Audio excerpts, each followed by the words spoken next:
I am the Craft Dad. I'm back. Craft Dad has returned with Foam Sword Part 8. Sorry it took me a while, but Craft Dad's been a little busy with other things. So when we left off, this is where we were. We had the sword partially covered in Worbla. Now again, the great thing about Worbla, you can take a huge thing of scraps, heat it up, mold it like Play-Doh, and you can use it to do other things for detailing on your projects.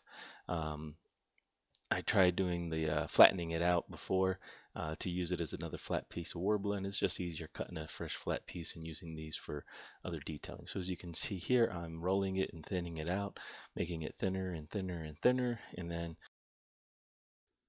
you can make Worbla really thin. Here I stopped at this thickness because it looked about the right thickness that I wanted for the detailing that I was doing, but you can go thinner. It's just got to keep working at it and making sure not to rip it apart. What I'm doing now is I'm pinching it. I'm going to use this detail for some edge work on the sword that I see in the picture. And right here, I figured out I was going to do my fingers, and then I realized I needed something better to push against. So I decided to use a ruler and the glass top and basically push the Worbla into the corner there.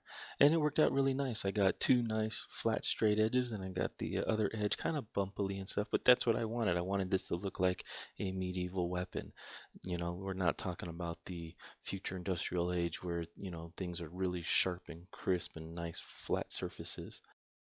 So next we're going to start attaching our piece to the sword. Sorry for the focus here, the camera focused on the wrong object.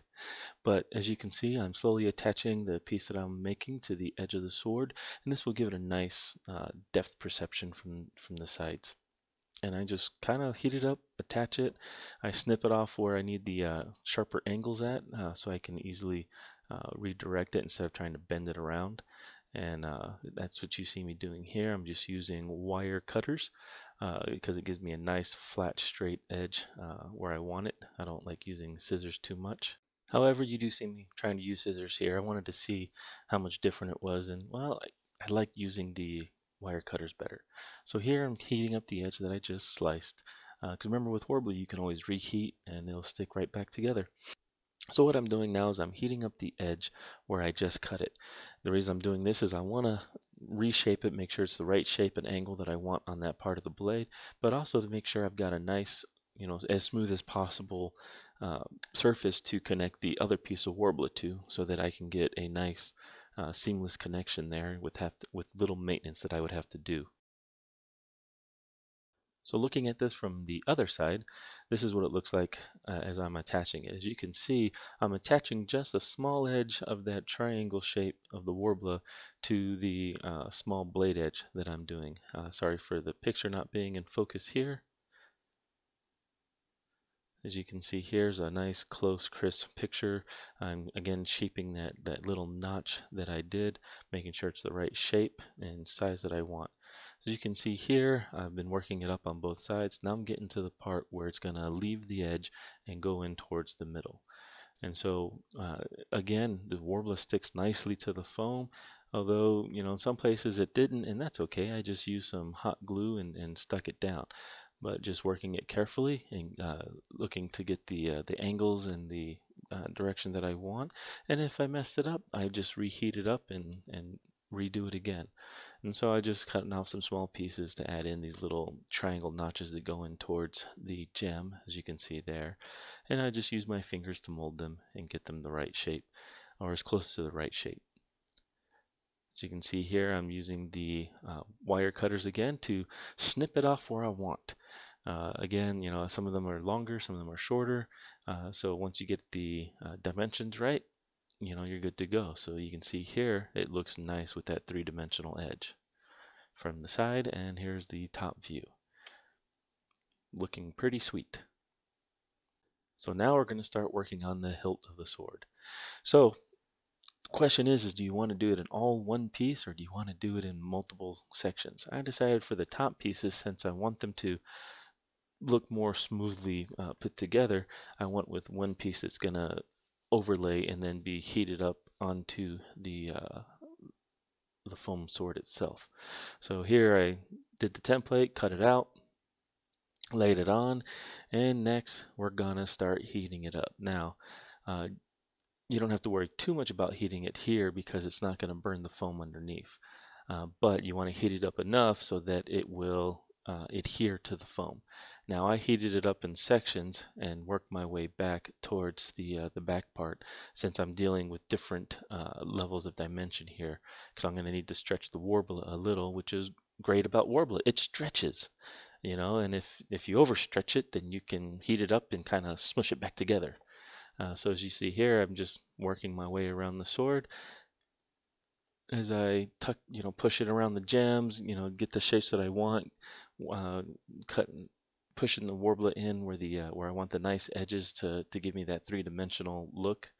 As you can see here, there's the tool, pushing it in, getting as much of a nice edge as I want. And this is partly why it's important that when you're working with the foam itself, that you kind of do that pre-work. You get that edge because the Warbler will conform to whatever is underneath it. It's hard to make it do its own shape, on top of something that's not there. I'm sure you could do it, but it's just hard. Okay, so now in real time, well, not real time, but twice the real time. As you can see here, I'm just heating up the different section, and again, because it gets hot and to the touch, I use my tool to help do most of the pressing. I use my fingers to help shape it, doing the touch and release type thing, just because it gets hot. But eventually, you build up a better tolerance to it. So don't worry if you're just starting off and it seems to burn your hand. But as you can see, I'm just using the tool and just pressing the Worbler down against the foam to make sure I get a nice adhesion, and then using the tool to get the edge there. Once it gets cool enough, then you can really press it with your fingers before it really gets hard. So next, what you see here is I'm using a X-Acto knife. I've heated up the Worbler a little. I'm using an X-Acto knife to cut off the part that's covering the gems. And then I'm pressing the Worbler down around it to kind of give it like a gem casing or encroachment or whatever you would call it, the part that actually looks like it's holding the gem in, just to give it more of that 3D look. So I do that to one side, heat it up, and do it to the other side. Now I'm doing it this way because I have the gems in a specific spot over the hot glue, and the hot glue's holding it down. Some people prefer to do the Worbla and then cut the circle out and peel that off. I didn't know how well that would work.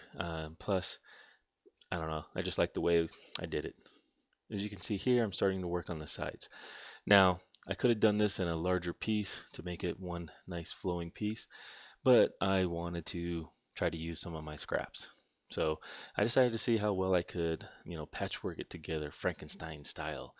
And it wasn't too bad. Where it overlapped, you can see that you could see the impression of the warble underneath. So I tried cutting off the edges as much as possible and making it more of a nice edge to adhere to. As you can see here, heated it up a little, kind of measuring it out, making sure I've got enough, and then heating it on. As you can see there, it doesn't look too bad, and since it's the side of the sword, I'm not too worried about it being scrutinized. And this is all for fun. So you can see here, just working my way around. You can see the gems showing nicely there. And here is a picture of it with the hilt done. As you can see, it looks really nice. I'm glad I didn't try to cover the whole thing in Worbla. As you can see here, we have the sword almost complete. The gems are showing nicely. Now the ones at the very bottom, because they're trying to glow through much thicker layer of hot glue, they don't shine as bright. Thank you for watching, and don't forget to subscribe, share, and like if you like my videos. Thank you.